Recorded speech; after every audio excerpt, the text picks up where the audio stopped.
Welcome. I'm Eric Fleming, host of A Moment with Eric Fleming, the podcast of our time.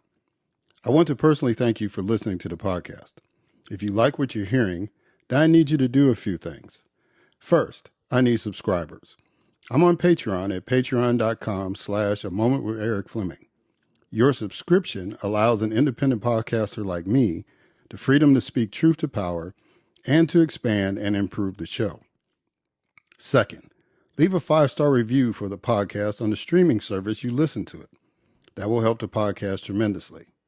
Third, go to the website, momenteric.com. There you can subscribe to the podcast, leave reviews and comments, listen to past episodes, and even learn a little bit about your host. Lastly, don't keep this a secret like it's your own personal guilty pleasure. Tell someone else about the podcast. Encourage others to listen to the podcast and share the podcast on your social media platforms because it is time to make this moment a movement. Thanks in advance for supporting the podcast of our time. I hope you enjoy this episode as well.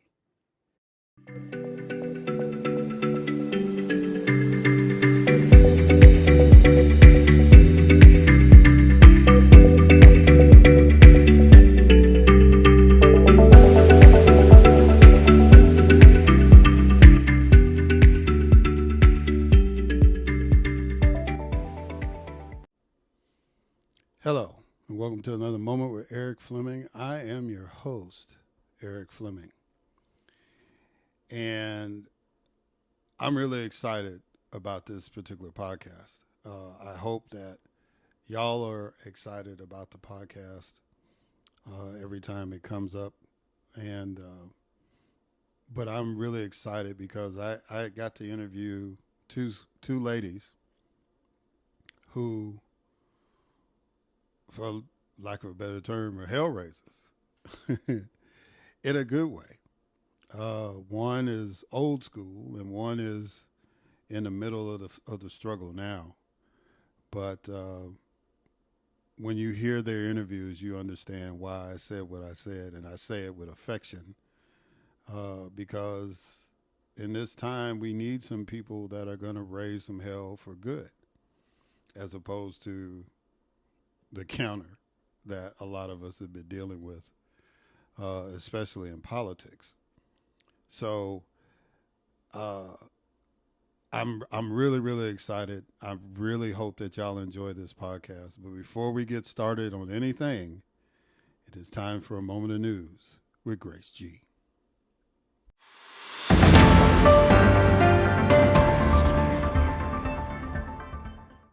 Thanks, Eric. Jurors in Donald Trump's historical criminal hush money trial heard opening arguments from New York prosecutors and Trump's defense team, as well as testimony from key prosecution witness David Pecker. Max Azzarello died after setting himself on fire outside the courthouse where Donald Trump's trial was occurring in New York. Officials indicated that the act was not directly targeting Trump. The U.S. Congress approved a $95 billion aid package for Ukraine, Israel, and Taiwan. U.S. Secretary of State Antony Blinken did not confirm reports of an Israeli attack in Iran, but emphasized the U.S.'s non-involvement and commitment to de-escalation in the region.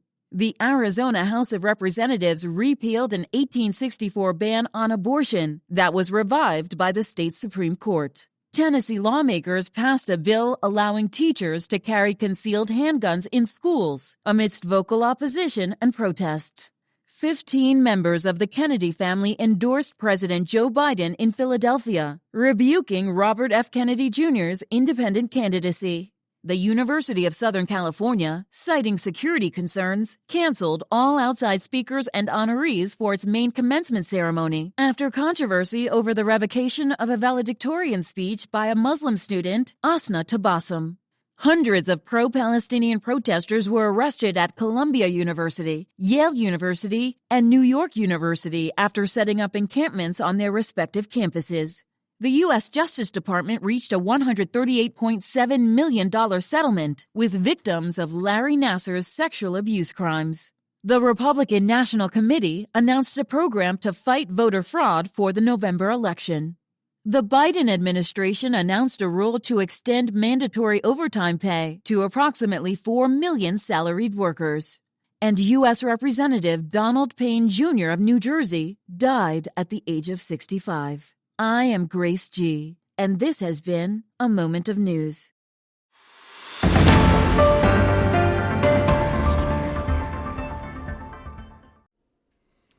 All right. Thank you, Grace, for that moment of news. And now it is time for my first guest, Marty Davis.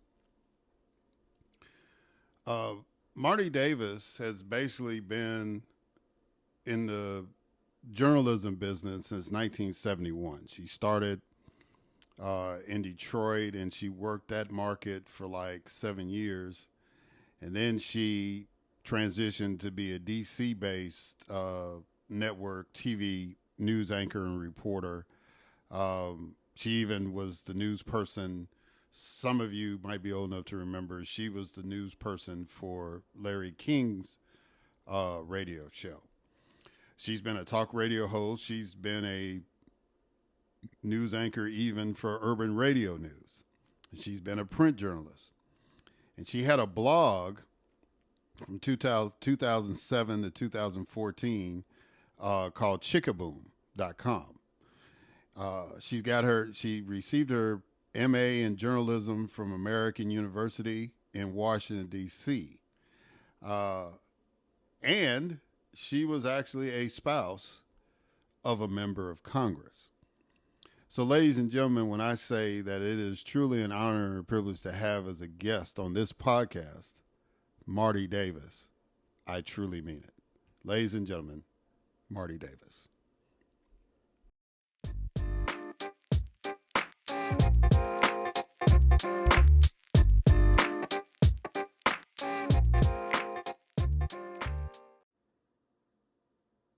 All right, Marty Davis. How you doing, ma'am? You doing good? I am doing excellent, Eric, as always. Well, I am really, really honored to have you on. Your style of journalism, when you were really, really active in it, you had a contemporary that I used to like too, named Molly Ivins.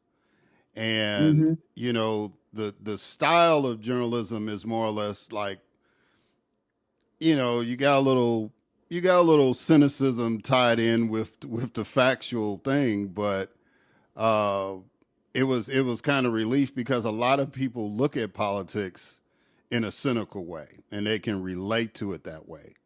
And some of the stuff that we deal with, if you can't laugh at it, then it's gonna make you cry. So I really respected you and Molly and others that were like that kind of, and being a former politician, you know, to put us in our place and make sure that we do what we're supposed to do, which is no harm to the community. So I thank you for what you contributed. One of the things that I like to do is to throw out a quote at my guests, just to kind of get the conversation going. So your quote is this: if change isn't making things better, it's time for change. What does that quote mean to you? I can relate that to my 12-step program because the whole idea about 12 steps is that one must change. And I have my own little quotes: live in the solution, not the problem. Own your power, don't give it away to any person, place, or thing. And all of this is a journey to illumination and involvement through change. It's really important on a human level. Now, on other levels, obviously, the society is changing and it's always going to change. The society will evolve.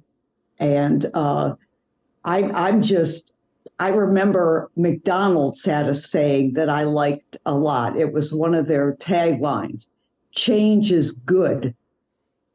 And I'm all about change, and I'm all about helping other humans change for the better, have healthy relationships, whether it be personal or professional. This is in my twilight years, Eric. This is my mission. So, speaking about change, how is politics different now than it was when you started reporting, or even when your husband was in Congress? Because that's one of the unique things about you, is that not only did you deal with politics with a certain lens, but you had to experience it because your husband was actually a member of Congress.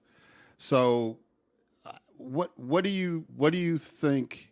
Well, what is the biggest change that you've seen as far as where we are in politics and the discourse and all that stuff? To me, the landmark event was when Ross Perot went on Larry King's show. And I remember riding around with Larry. I worked with Larry. I was his news anchor at a network. And I remember riding around with him, and he couldn't believe what was happening to him. He shot through the stratosphere. And what happened was the landscape changed in politics, where politics was suddenly on talk radio. Cable news, obviously, Eric, you know that, is nothing more than talk TV.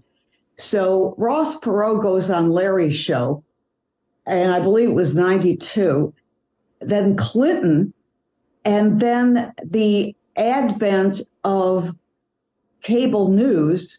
You already had CNN, but CNN was straight news. You had Arthur the Stud Kent reporting from the war zones and everything. And now what happened was Fox and MSNBC went on the air in 1996.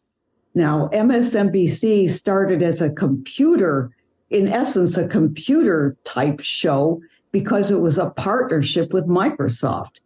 And I remember Soledad O'Brien hosting a computer show on MSNBC. I don't know if you recall that, but I certainly do. Yes, ma'am. And that was in 1996. And to me, that and the internet and social media changed politics.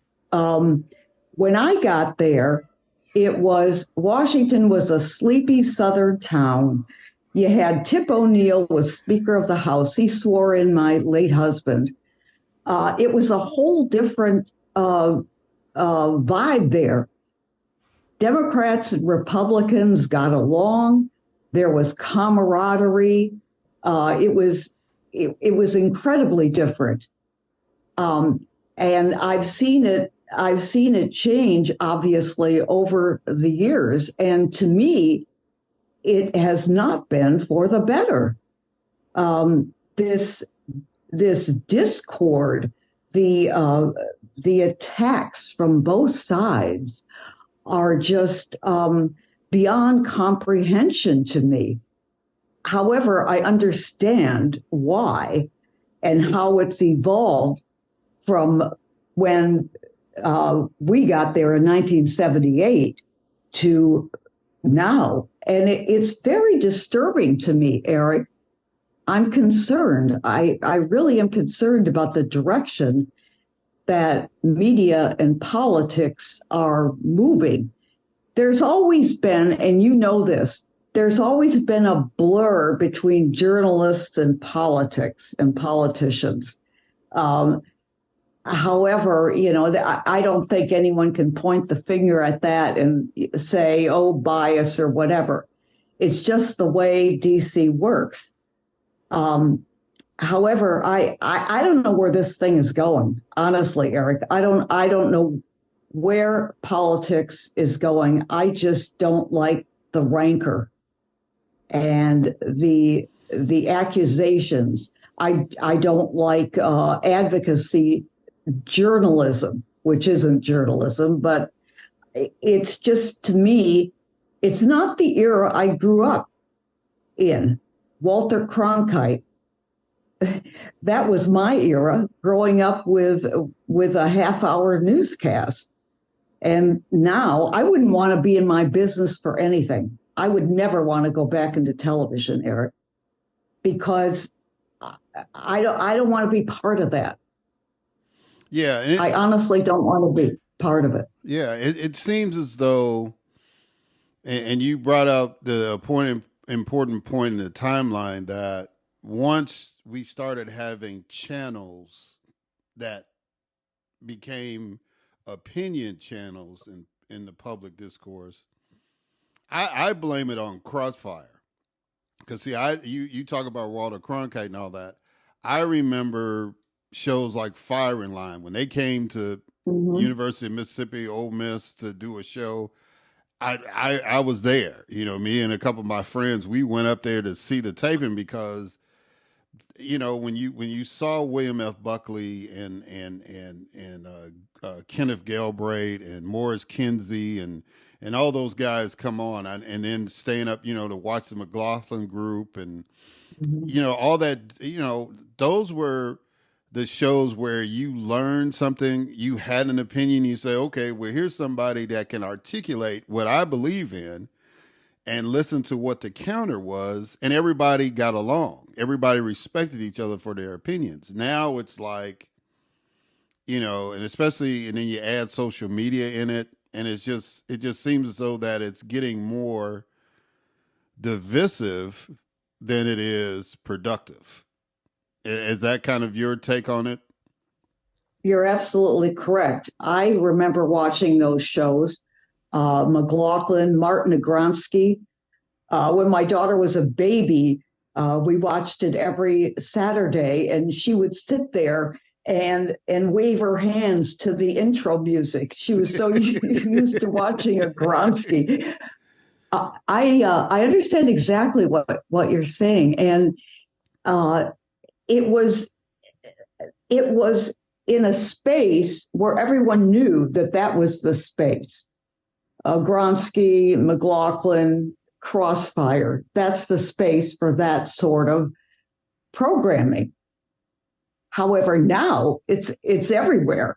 It's absolutely everywhere, and that's the thing. Opinion has permeated um, all media, whether it be, and it comes from negativity because human beings come from they're fear-based. It's fear-based ego, if you want to analyze it.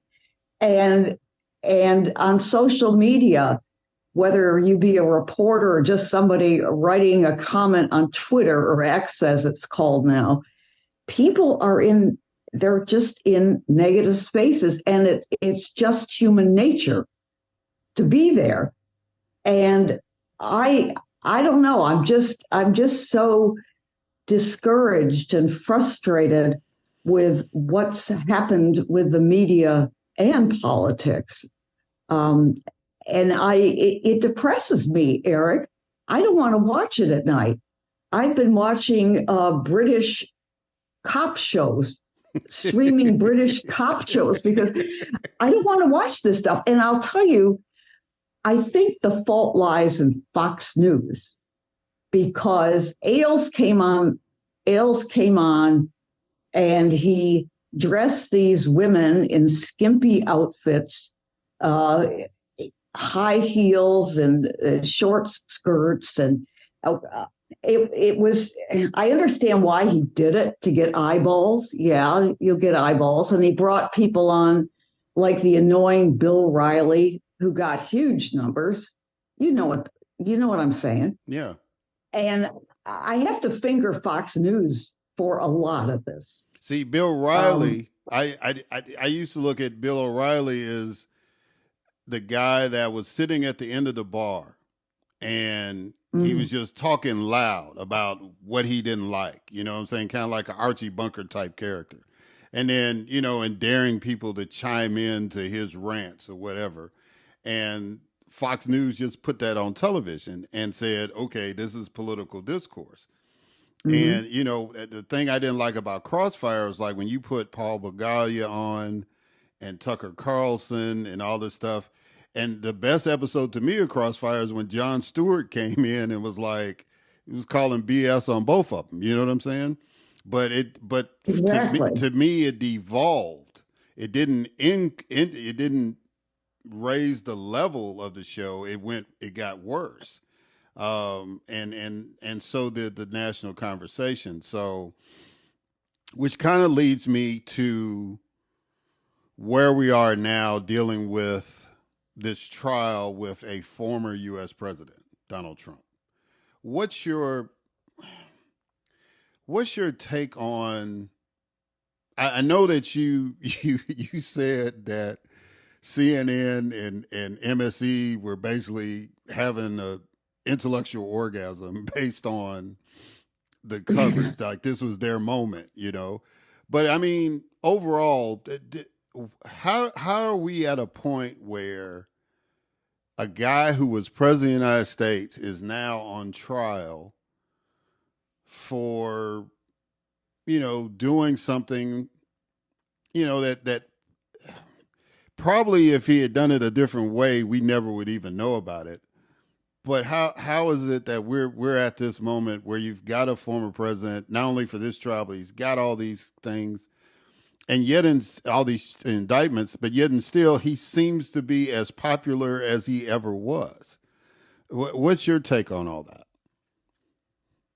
I'll tell you about Trump. I've analyzed his personality. The guy is a narcissist, perhaps a sociopath. Sociopaths express a lot of emotions. I have never, ever, ever in all my informal analysis of other people, I have never seen anyone like him. And O'Reilly I analyzed him too, but no, I just, and the irony, as you brought up, Eric, he's still so popular. He's still, he said that, what did he say? He could shoot somebody in the middle of Fifth Avenue, and his poll numbers keep going up. There is a segment, obviously, of the population, if one is to believe the poll data, that believes Trump is being set up. He's been set up from the time they say he went down the escalator. He even says it in 2015. I do see some unfairness here. I see that some of the trial aspects, the Bragg trial, I'm predicting that Trump will get off on that. It just doesn't seem to pass the legal smell test, in my humble opinion, especially since it was passed on before by other New York prosecutors. I was watching the arguments at the Supreme Court over Trump's immunity. I don't know how that's going to end up. It appears to me, and I'm trying to stand back and look at this, that Trump is being set up with all these trials, which are interfering with his ability to campaign, to make it difficult or nearly impossible for him to campaign for the 2024 presidency. I'm not going to point any fingers at anyone. However, all you got to do is step back and look at this thing, one after the other, whether he's guilty or not. The Jack Smith prosecution in D.C., I don't know. I don't know if there's bias involved here, Eric, but it appears to be, and a double standard for other public officials. Well, let me ask you this, since you brought up double standard. Do you think that some of the stuff is related to him being in office or running for office, a lot of the things, but say, for example, the case where he lost, and it was said that he had committed fraud on his, business dealings and all that, and he's got to pay $400 million on that. Do you think if he had never run for president, that any of that would have came out, that he would just be able to continue to do business the way he's been doing, whether a court says he's committed fraud or not, you know, do you think if he had never ran or never won even, that trial would have even happened, or the E. Jean Carroll trial, for example? I agree with you. I absolutely agree with you. You're talking about the Letitia James case, the Right. New York AG. No, not at all. The attempts are out there and have been to destroy this man. And whether you agree with him or not, this is, to me, it's obvious. And as far as E. Jean Carroll, I've been in Bergdorf Goodman dressing rooms. There is no way that anyone would get raped in a Bergdorf Goodman dressing room. And to fight somebody off,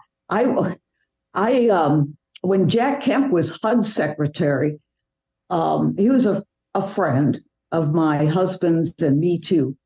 I went over there.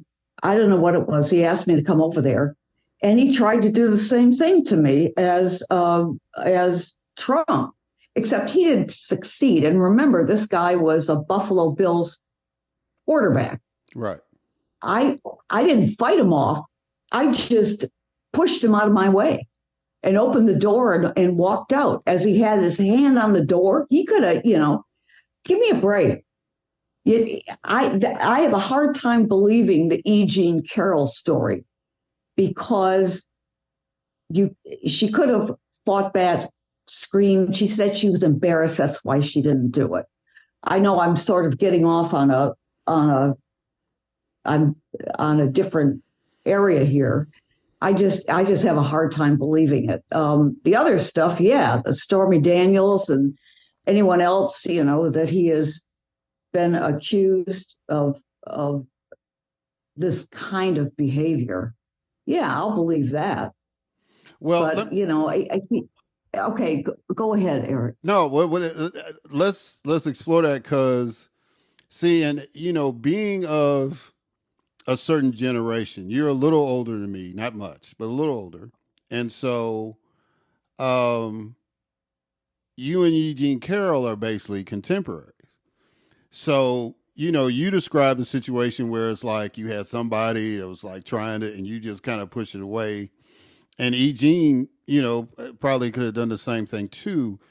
I guess what I'm trying to say is that your viewpoint of it is based on the culture of that time and what you as a woman had to deal with, as opposed to now with the Me Too movement and all that kind of stuff. It was a different environment, because I've heard you mention about Gloria Steinem and all those things. So your problem with her story is, Miss Carroll's story, is that, we were brought up like, if some dude was trying to do that, it's like, look, get out of my way. I ain't got time for it, and keep it moving. And so that's why you have some questions about it. Well, I'm also a badass, so I don't suffer. I don't suffer fools gladly. I just don't.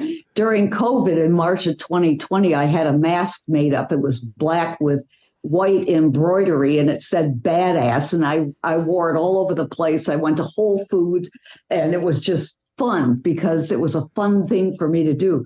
However, it describes my personality, and maybe E. Jean isn't. I don't have any shame or guilt. I'm not thinking about, if I scream, then whatever. I'll do what it takes to extricate myself from a situation, whether it be that kind of situation or anything else.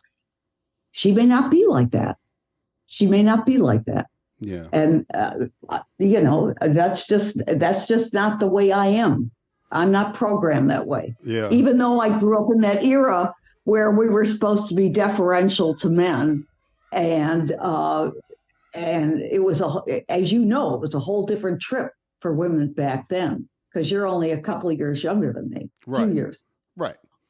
So, but I just wanted to highlight that point. And it's kind of ironic you threw up Whole Foods, because there's actually a lawsuit going where this employee is challenging Whole Foods because she had a mask on that said Black Lives Matter, and they said, "Oh, you can't wear that." So yeah, I know that. you definitely are a badass. You walked up and but you weren't working for Whole Foods, so that's a whole nother conversation.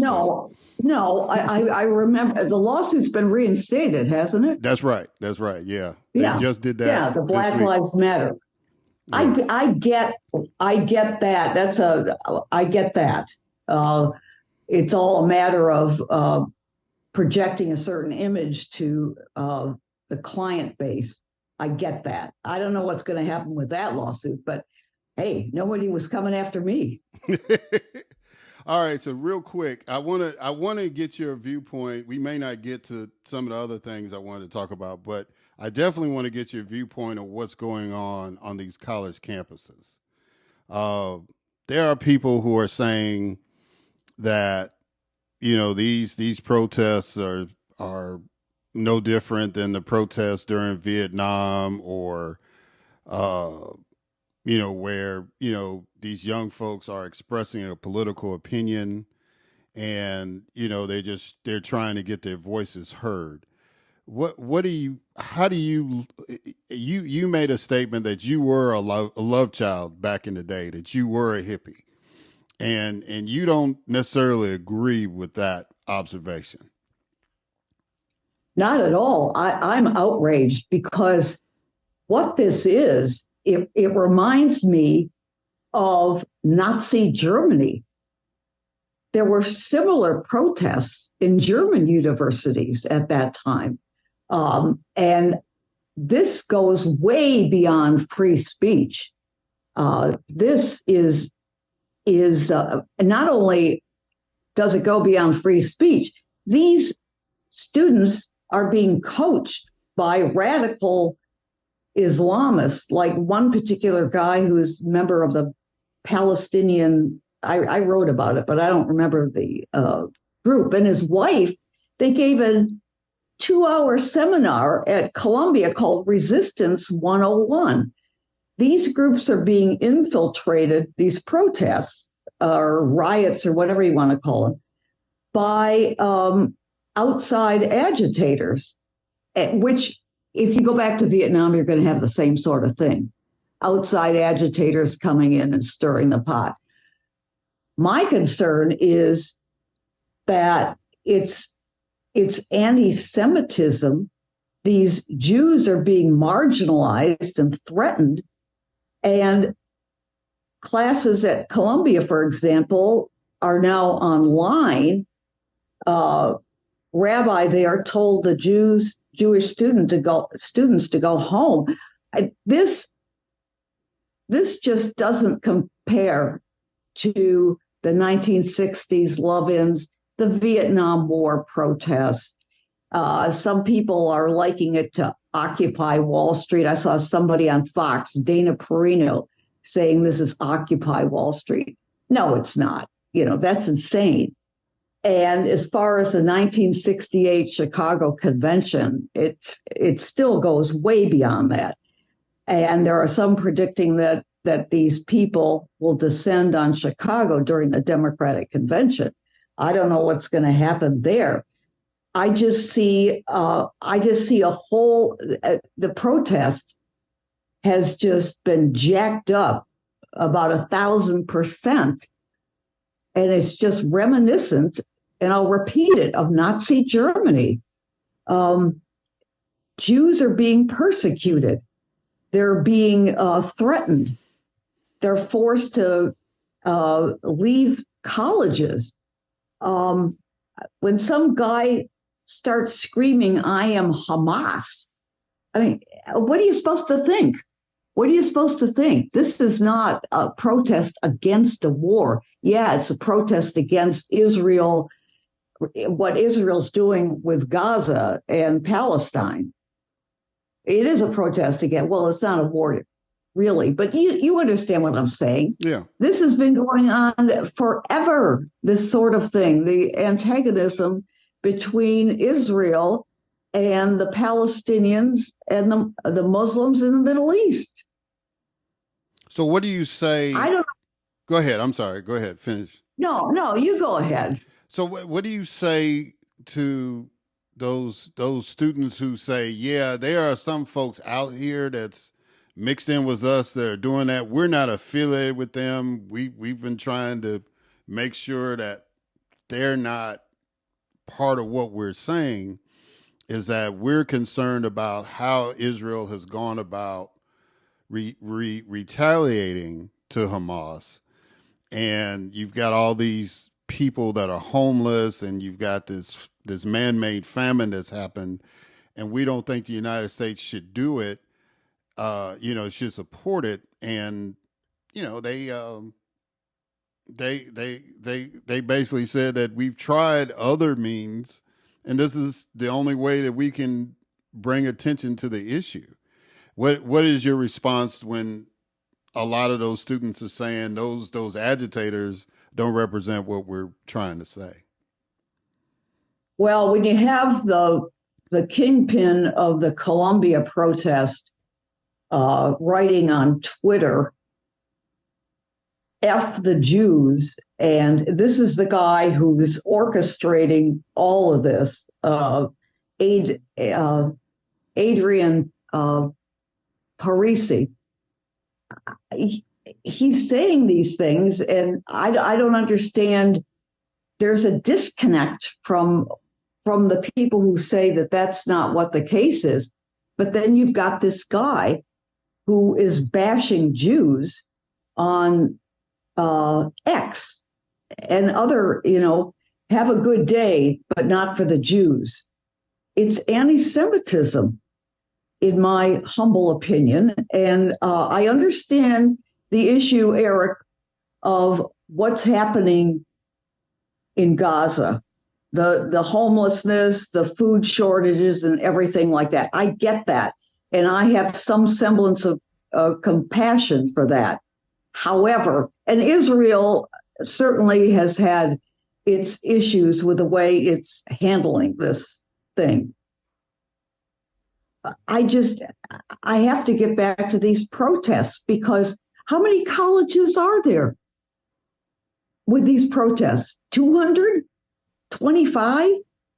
You don't see any in the South, but I don't think. But the one at Texas, how many? You had arrests, didn't you, at in California? Right. You just had some at USC, and that's a whole other controversy going on about the valedictorian and all that stuff. Oh yeah, the valedictorian. I don't know.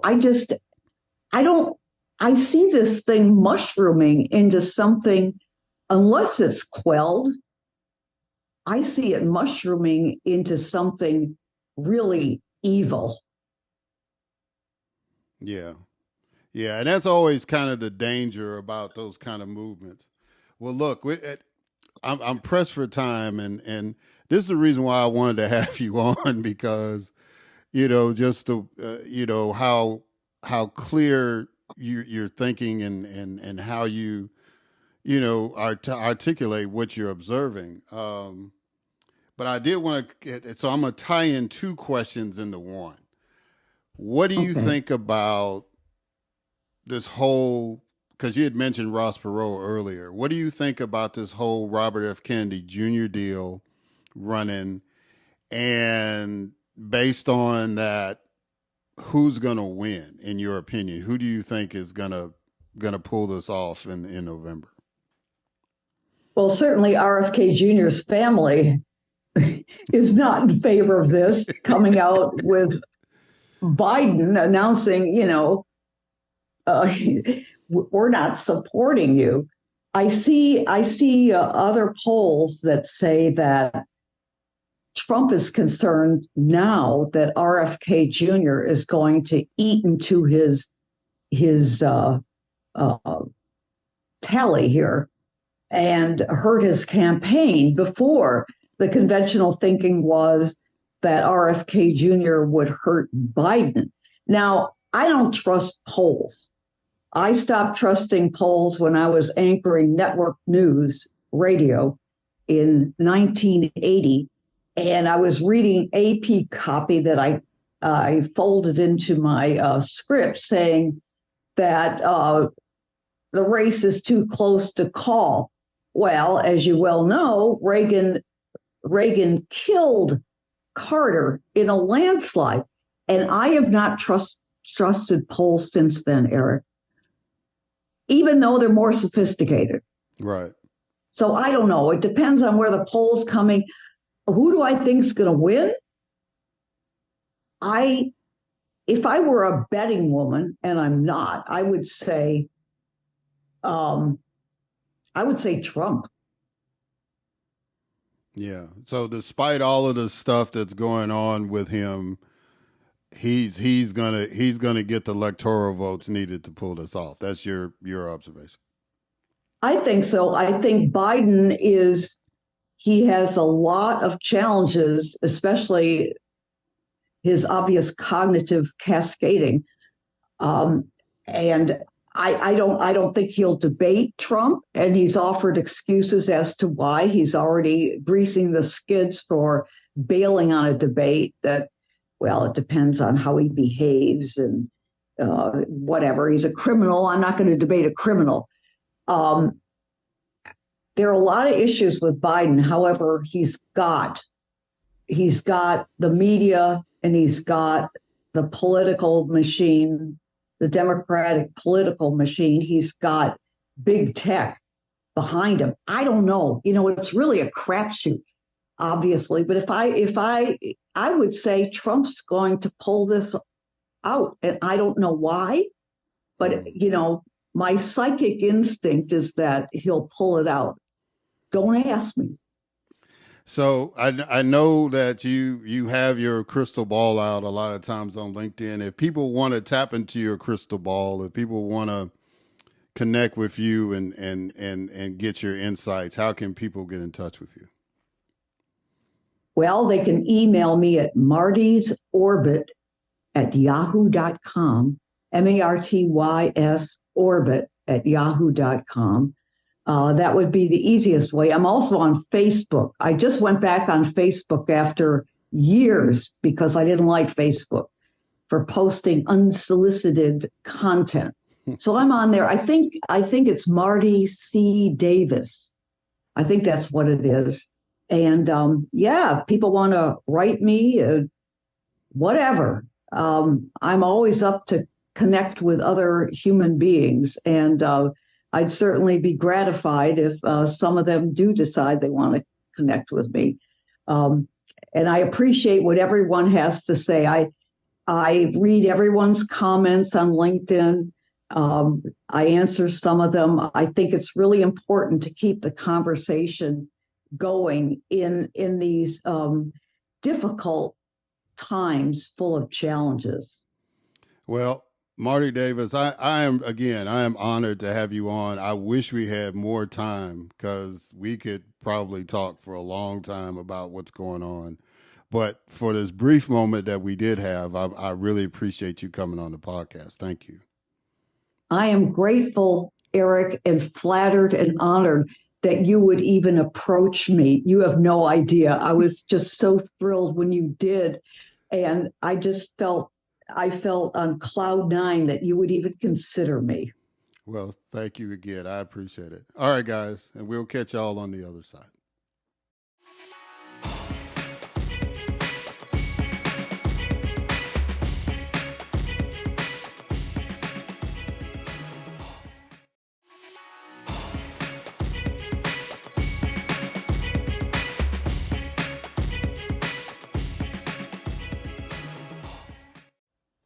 All right, and we are back.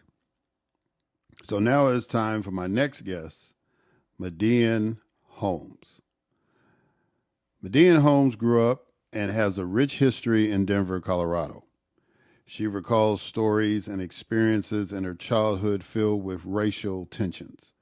Some events were in the national spotlight and others were casual occurrences in her classroom or neighborhood. Stories centered around Rodney King, Latasha Harlins, Amadou Diallo, and the verdict of O.J. Simpson were just a few triggering reminders during MiDian's formative years that the country was divided, despite being taught that America was a place of freedom and acceptance. While she was able to compartmentalize these national headlines, MiDian was no stranger to racism from her peers, teachers, and sadly enough, her mentors. She leveraged the stories of her elders and her own lived experience to move her work from up next to up now, and is currently the CEO of the Epitome of Black Excellence and Partnership and the owner founder of 8 p.m. Consulting for Humanity. MiDian brings her life experience, a relentless pursuit for racial justice, and her expertise as a community leader, corporate executive, and social justice advocate to a new mission. MiDian's work is centered on three main pillars, each addressing the community and providing opportunities to learn, reflect, grow, and change our society. MiDian teaches and lives her commitment to this work. Ladies and gentlemen, it is my distinct honor and privilege to have as a guest on this podcast, MiDian Holmes.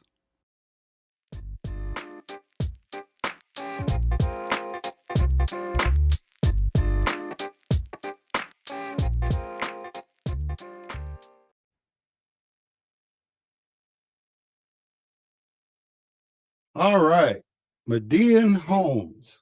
How you doing, sister? You doing good? Sir, I'm doing well. I'm living in a season of favor, so I'm doing well. Thank you for asking. How are you? I'm doing fine. And I know that you are in a season of favor, and congratulations on all the good news that's coming your way. Um, Absolutely. but I want to talk to you about what you've been doing in Denver. Uh, Denver is not necessarily known as a place where Black folks got to do a whole lot of work. It doesn't come up on the radar screen, but having family there and having been there myself, I know that there's a vibrant community there, and I know that there are issues there. So I wanted you to kind of talk about that and the work that you're doing in that. But first, with all guests, I throw a quote at them just to kind of get the conversation started. All right. And you should be very familiar with this quote. Sometimes I catch guests and they have to think about, but this one you should jump on it right away. The end of white privilege is not the start of white oppression.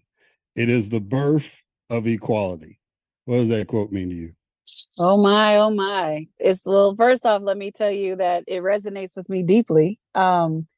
It's interesting that you bring that into this space because that was the quote, or that was what was on my protest signs in the 2020 reckoning that our world went through. So it actually is a quote of mine. And what it meant for me was it was an opportunity to have a bold thought that would invite people into conversation, to just pause for a moment and acknowledge that as we as people, specifically Black people, are pleading and screaming for equity and leaning in with expectancy of being able to live in our beautiful Black skin and thrive, we are not asking for there to be the oppression of other people. We are simply asking that we have an opportunity and room to be authentically who we are. So when I say, or when we all say, because it's a quote for everyone to use at their discretion, but when it's said that the end of white privilege is not the start of white oppression, that means that we are not looking to even a score, or we're not looking for some type of revenge.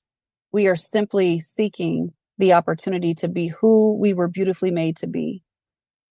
And if we can see it through that lens, that's a start, which is the reason why the quote ends in saying that it's the birth of equality. Equality is not enough, but it definitely is the start of where we can move forward and engage differently.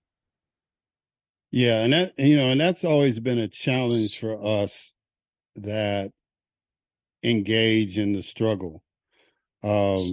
Because the backlash that we see time and time again whenever Black people start moving toward just equality, let alone equity, right?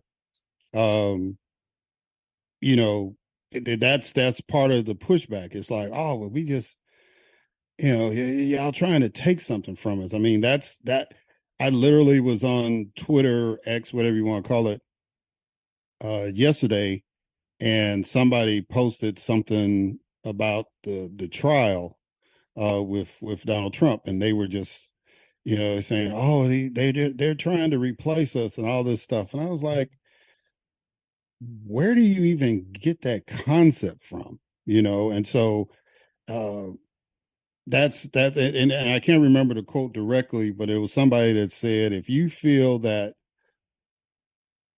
not oppressing us hurts you, then there's Mm, something wrong with you. Right. that's real. That's real. Uh, Yeah. so, but before we get into the discussion about your work in the organization, I want you to talk to the listeners about your involvement in seeking justice in the murder of Elijah McClain. Kind of tell people who this brother was and how you got involved in it and where we are now dealing with that. Absolutely.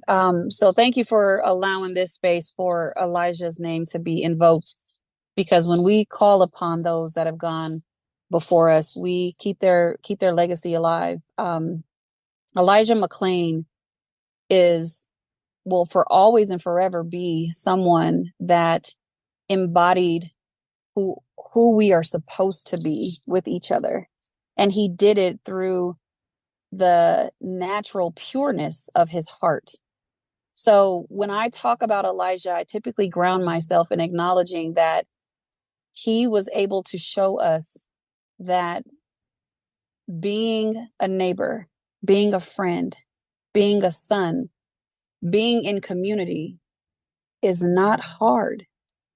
It is simple because it's pure.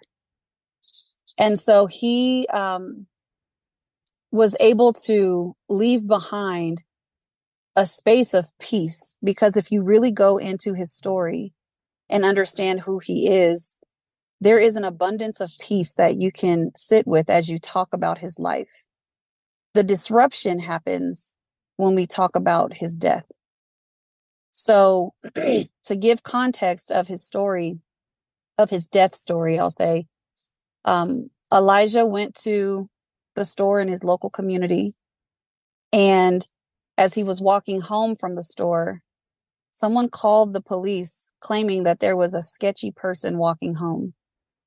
And all Elijah was doing was walking home. He had his headphones in his ear, so he was doing a little dance as he walked home. But he was just simply expressing who he was, someone that celebrated moments and took every moment to be in joy. And unfortunately, the police showed up on the scene, and within 8 seconds, he was already up against the wall, and the police were claiming that he posed some kind of threat. And so the officer that showed up first, Nathan Woodyard, didn't give Elijah a chance to just simply be himself and be authentic. He immediately got aggressive and chose violence. Upon backup arriving, 2 other officers showed up. It was Randy Rodema, and the other officer that showed up who was acquitted, his name escapes me right now, but I'll remember as we continue to speak about it. Those 2 showed up and they escalated the situation. And eventually Elijah was pinned down, and he was trying to explain to them and express to them who he was. As anxious and as fearful as he was still trying to exalt peace. He was letting the officers know who he was. He was letting the officers know that he doesn't even hurt flies. He held that kind of peace for his people, for his community, and for his spirit. So they continued to, at every crossroads that these officers met, they chose violence. So Elijah ended up throwing up. He started to suffer from hypoxia and asphyxia. And unfortunately, they did not pull him out of the prone position. So Elijah started to die right there in the street. And the officers continued to choose violence. At the end of the day, there were 14 different officers that showed up on the scene, and no one stood in position to protect Elijah. They watched it happen. Eventually, the paramedics were called, not for the sake of his health, but they wanted to ensure that Elijah was not going to remember or recall what was happening to him that night. So they let the paramedics know. They claimed that Elijah was showing signs of, quote, excited delirium, which is not a scientific, it's not a medical, there's nothing that ties excited delirium to anything but a narrative. There's nothing scientific or medically approved using that term. So with that, two paramedics on the scene, Peter Shakuniak and Jeremy Cooper, they decided that Elijah was going to be injected with ketamine. And when you use ketamine on someone, it is required that you understand the weight, their actual physical weight, to ensure that you don't overdose that person on ketamine. 500 milligrams of ketamine is the max that you can give to someone. And that's what they gave to Elijah. Elijah weighed less than 170 pounds, and the 500 milligrams of ketamine were enough to sedate a full-grown horse. They injected it into his neck, and Elijah never spoke another word again. He died at the hospital 3 days, or he was pronounced dead at the hospital 3 days later, but Elijah died in the street. So, from what I understand, now what city was this in? This wasn't in Denver, right? It wasn't in Denver. It was in Aurora, Colorado, which, if you, just for, the sake of clarity, Aurora and Denver, you could be straddling one street and you'll be in Aurora and Denver at the same time. So when we talk about where it happened, if you're from Denver, you felt that murder as if it happened in your own neighborhood, especially when we talk about the Black community. We are small, but we are fierce. And so we know how to gather in Colorado as a Black community. So when something happens in Aurora, you don't find yourself disconnecting because it didn't happen in Denver. It feels like it happened right there in your neighborhood.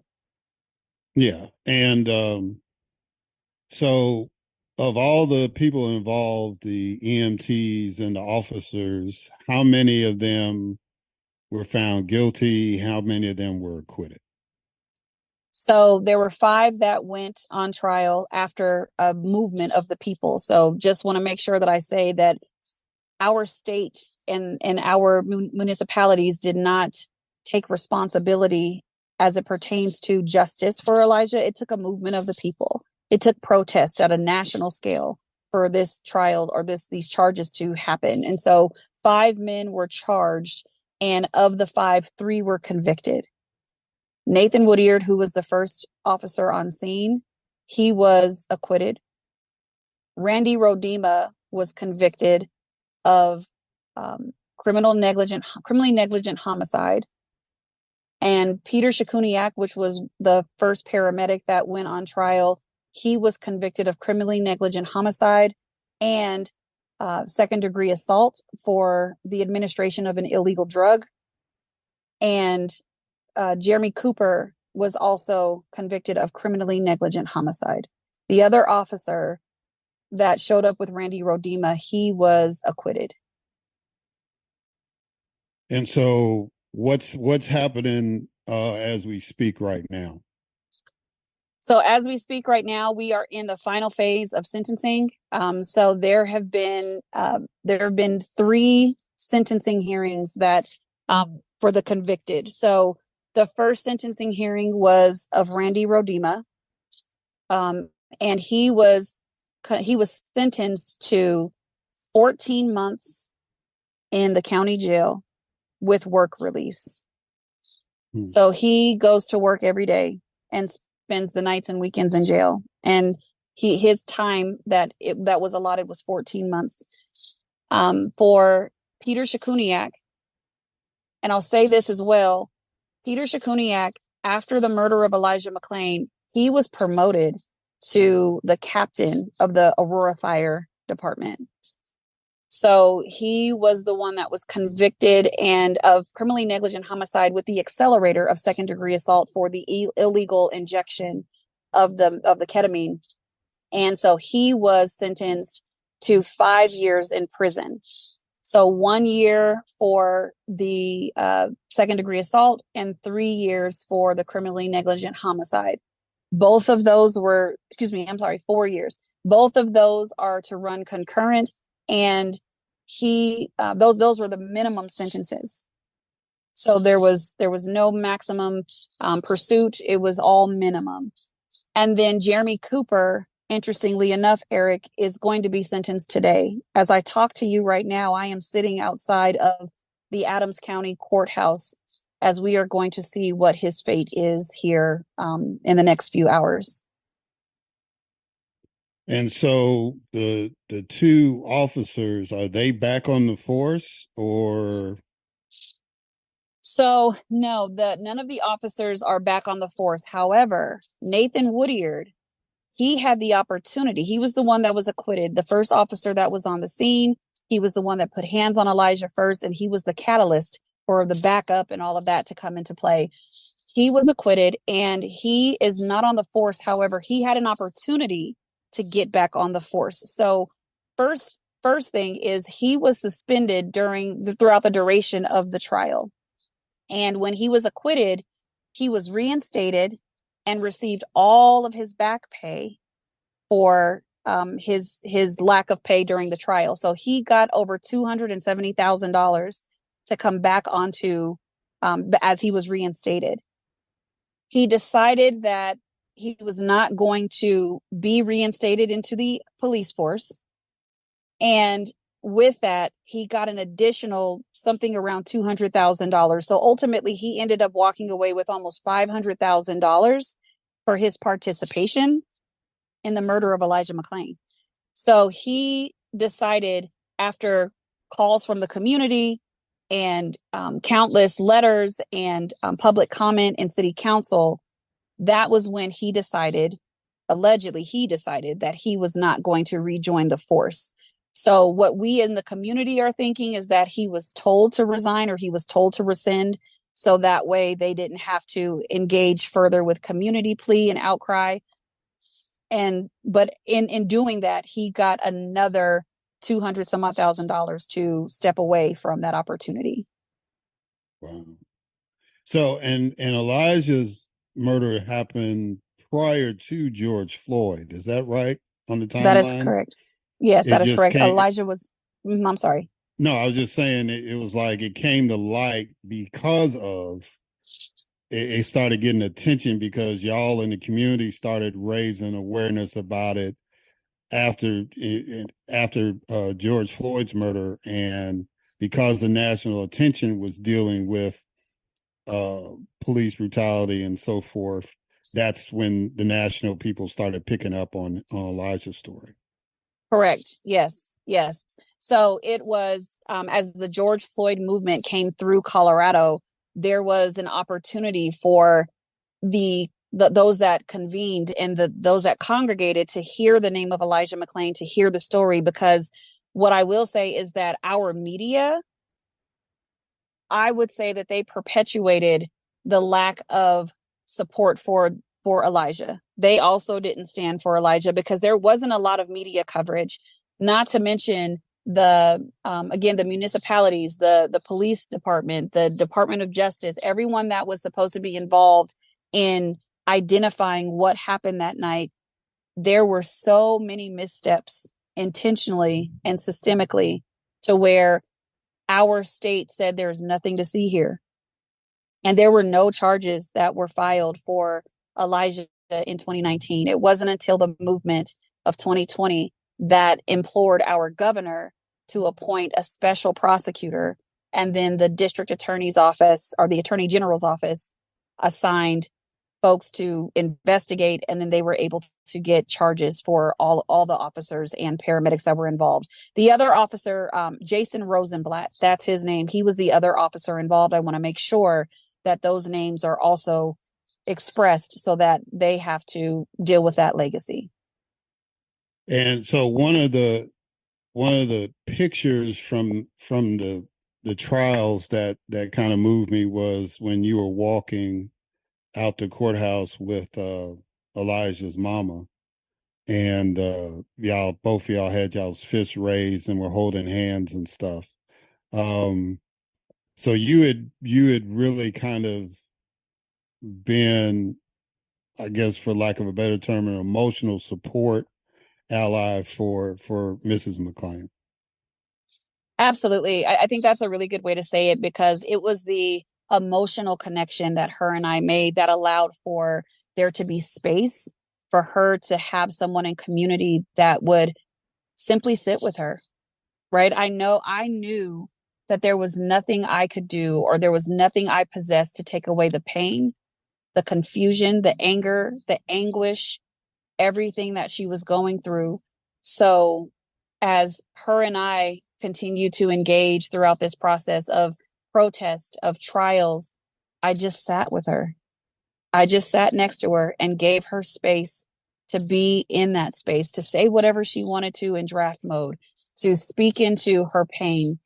And one thing that I will say, it's so interesting, Eric, is this story obviously grapples with so many that hear it.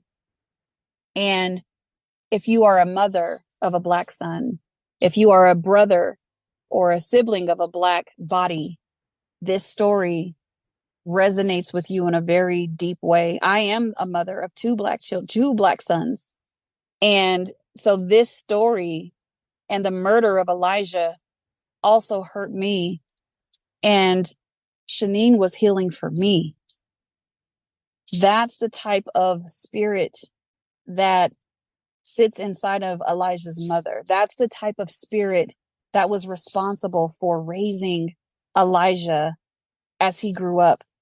And so when you really connect with who these officers and these paramedics took from us, it really starts to just hurt inside of your soul. Because when Elijah was made, God made a promise to all of us. And that promise was taken away because he looked sketchy. I don't accept that. Yeah, and that's powerful. And so I greatly appreciate you stepping up to be that support, and I really commend the community for rallying to bring his name to the forefront. So I thank you for that. Now I want to get into other stuff that you're doing. What is the mission, vision, and responsibility of the Epitome of Black Excellence in Partnership? Wow. Thank you for the question and for the opportunity to speak into the work. So the Epitome of Black Excellence in Partnership was birthed through a lot of the history that I have in my city. So I'm born and raised in Denver, and my elders were a part of the Great Migration. They contributed to the community in so many different ways. And so I was raised by an amazing group of advocates, activists, pastors, just teachers. And so being in that space with my elders, really, I just went from up next to up now. This is me standing in my calling and understanding that it's time for me to continue the legacy of our family and the legacy of our people. The mission of the Epitome of Black Excellence in Partnership is to reap what our ancestors have sowed. There are so many people that have come before us that have fought, that have ensured that they sacrificed for our joy. And what we understand is that it's time to bring that to harvest. We have to now bring that to harvest, and our community, it's time for us to feast. So when we talk about reaping what our ancestors sowed, what we do is we restore, elevate, acknowledge, and protege Black excellence in our city. And if you're paying attention, I just spelled out REAP. So we reap Black excellence. And we do it unapologetically because we understand that we have to protect the narrative of Black excellence in our city, because far too often there will be investments in our community, there will be a rise in our community, and then the energy will shift. Or like you mentioned in the beginning, there will be a backlash, and those investments and those sacrifices that we've made, all of that starts to come right out of our community.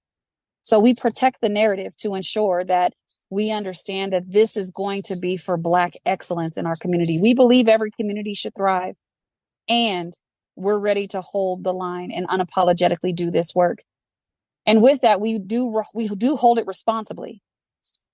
So, and that's the reason why it's the epitome of Black excellence and partnership. On the partnership side, we create a bridge to ensure that relationships and people that gain proximity to Black excellence, we need to make sure that you're safe. We need to make sure that you understand that there is a transformative opportunity, that there's mutuality and reciprocity.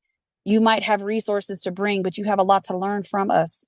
And so we create a bridge to ensure that these partnerships and these relationships, for those that have proximity, start to interconnect, because that's the way that we believe it's going to be sustained. So that's what our mission is, our vision is. And again, we hold it with responsibility, understanding that we have to do this as a collective. And this is an invitation for the time in which we're in. There's so much division that is happening. And when we talk about division in our society, particularly in this country, once that division and all that slicing and dicing happens, Black community is the community that tends to have the most resilience in that. And that's unjustified resilience. So we have to be ready to acknowledge that our resilience is not to be exploited. It's not to be hijacked. Our resilience should be something that we organically pull on as we are thriving, as we are creating, as we are innovating. The adversity that comes to us needs to be something that comes on the path that we choose.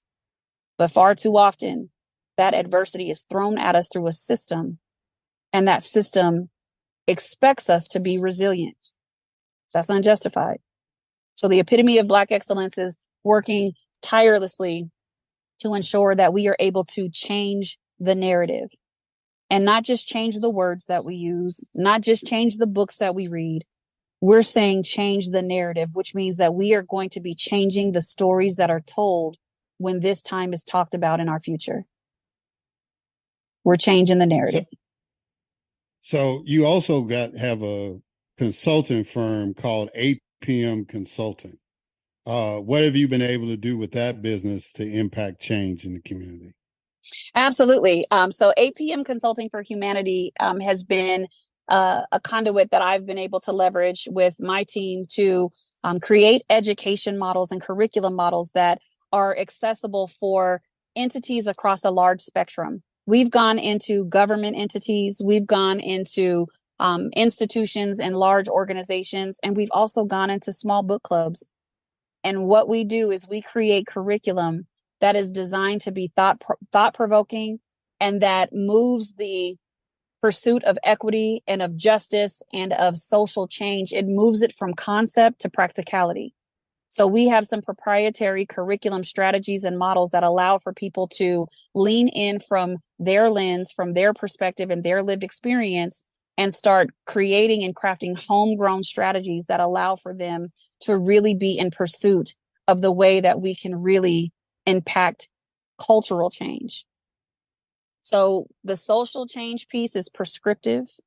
That means that laws are changing and all of that, and we need that. Right? We have a lot of different ways that we can ensure that we have access. But social change is prescriptive. What we go after is cultural change, because that's attractive.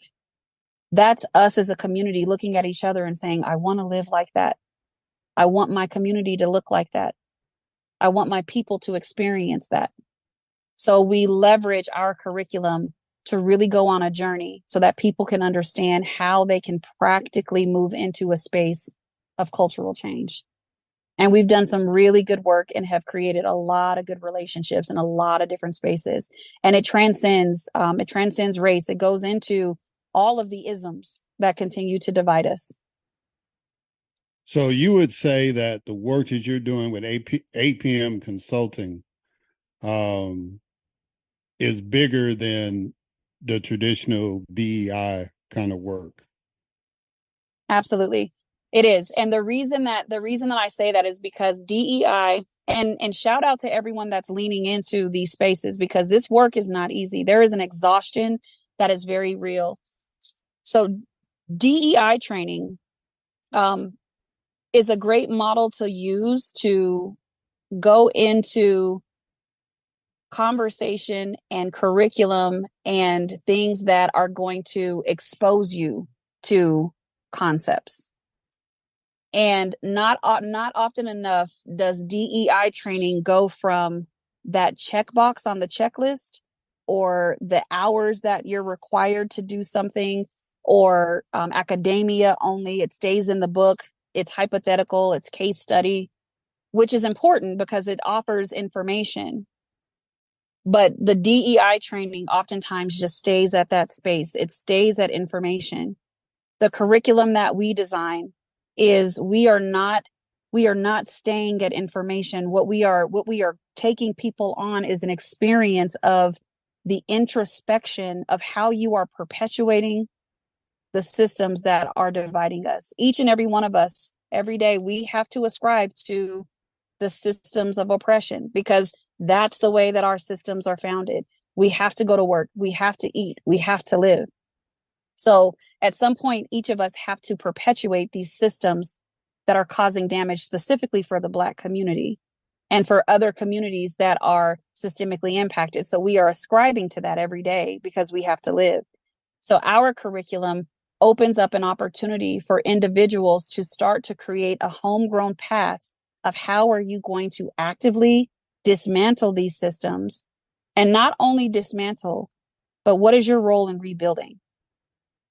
And it goes from a conceptual level to a very practical level. So, unfortunately, we're hitting up against time, but I did want to ask this one question. You have faced challenges in your life. You've had some highs and some lows. What encouragement would you give to young Black women to keep pressing toward the higher mark? Oh, man, Eric, I don't know who you are, brother, but man, that is such an amazing question. Here's what I'll say. For Black women in particular, there is this label that is out here for you. And it's this label called strong Black woman. And to all of these beautiful Black women out there, I'm going to tell you something. Don't let the strength of who you are be used as a label. Capture it in your own identity. Because when you don't let it be a label, and like you refuse the label and you accept it in your identity, you get to choose and decide what your strength looks like. You get to choose and decide how your superpower is leveraged in your journey. You get to decide how you're passing that legacy down to those that are coming beyond you. But when it comes to the adversity and the things that you face, here's what I'll say about pressing forward. As often as you can, as much as you can, and with intentionality, dream about the joy of those that come beyond you. Because if you're dreaming about their joy, there is a rejuvenation of spirit every time you have that dream. There is going to be a rejuvenation of energy and tolerance and audacity. You are going to be able to audaciously pursue whatever you're doing in your calling, in your journey of leadership, of love, of life. You are going to be able to pursue that with an audacity that is unmatched. So find the strength in your identity and dream about the joy of those that come beyond you. So I want to close by saying this to you. When I was in Jackson, Mississippi, and even before I got elected, there was this sister named Stephanie Parker Weaver, and we nicknamed her Sister Hurricane. And she was a force of nature for real as far as dealing with the systems that were set up against us and uplifting our people. And it was an honor and a privilege to go into battle with her day in and day out. And even as I got to be an elected official, to know that she was there to say, hey, look, this is what's going on in the Capitol. I need you to get some folks rally. We need some help. And even when she was dealing with an internal struggle as far as health, she turned that struggle into a movement that has had national impact. And so in just doing my research with you and on you and just talking with you, I feel that spirit that I knew was with her, with you. And so I commend you.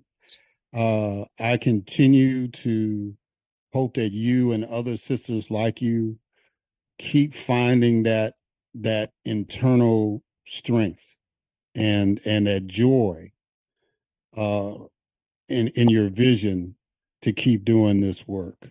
I know it's not easy, but I appreciate you. If nobody else tells you, I appreciate you, and I appreciate you coming on the podcast to introduce people to the work that you're doing and the organizations that you're doing. Now, having said that, this is your time to plug, because you have a business, you got a nonprofit. How can people support what you're doing? Absolutely. Well, let me start off by telling you, Black man, I received that. Thank you for the affirmation. That's going to sit with me for a while. So I really do appreciate that. Thank you. And to the sister that you spoke about and the name you invoked, I will say, Ashe, and thank you for her for what she's done. Yeah, the work that I do is, honestly, it's powered by the people. This work cannot be tied to a system that is not going to acknowledge our Black excellence. We have already seen historically that Black excellence is not leveraged, it's not sought, and oftentimes it is very unprotected. So as we continue to do this work, we want to do it collectively. We want this to be truly transformative and powered by the people. So everything that we do is supported by folks that want to give. And so obviously you can give financially, but you can also give your time. And when I say that, that means that we would love for folks to affiliate with this work. Don't just join us. Don't just get the emails, etc. Affiliate yourself with this work. Find out how this work fits in the things that you have access to, the people that you talk to, the dinner table that you sit at. Please let this work be an affiliate for us, so that way we can ensure that this is creating soil, and when we're planting these seeds, this stuff is growing so we can bring that to harvest. So you can visit betheepitome.org, just like it sounds, betheepitome.org. You can learn more about what we do. You can learn more about the events, the conversations that we're curating, the spaces that we're going into. And you can also invest. You can invest there. There's an investment link that you can jump into, and any amount helps. Any amount helps. So again, we are powered by the people. So yeah, and then if you want to check out 8 p.m. Consulting for Humanity, you can just visit www.its8pm.com. There is a story of how I was able to ground myself in the work that's there. So you can definitely read about the work that's being done, how it's being done. Yeah, and again, our hope is that you are able to hold on to something that is written, that is said, that is done by our organization, that allows you to be a part of this movement, because that is what this is. It is a movement. And historically, we have seen that when people move, the system has to shift. Well, ladies and gentlemen, that was MiDian Holmes. And Oh, I'm sorry. I'm sorry. I didn't know if I was cutting you off or not. No, no, Um, no. I'm good. I'm but good. ladies and Thank you. gentlemen, it was yeah, it was MiDian Holmes. Thank you again, sister, for coming on the podcast. And um, I'd be interested to find out. I'll be keeping tabs on what happens in the sentencing today with this individual that's uh, in the courts today. But thank you again for coming on the podcast. Thank you so much for having me. I appreciate you, man. I appreciate your platform, and just know, like, you got a soldier with you now. I'm gonna be standing and watching what you're doing and all of that. So I appreciate you. Thank you. I'd love to hear that. The more, the merrier. Absolutely. All right, guys, we're going to catch y'all on the other side.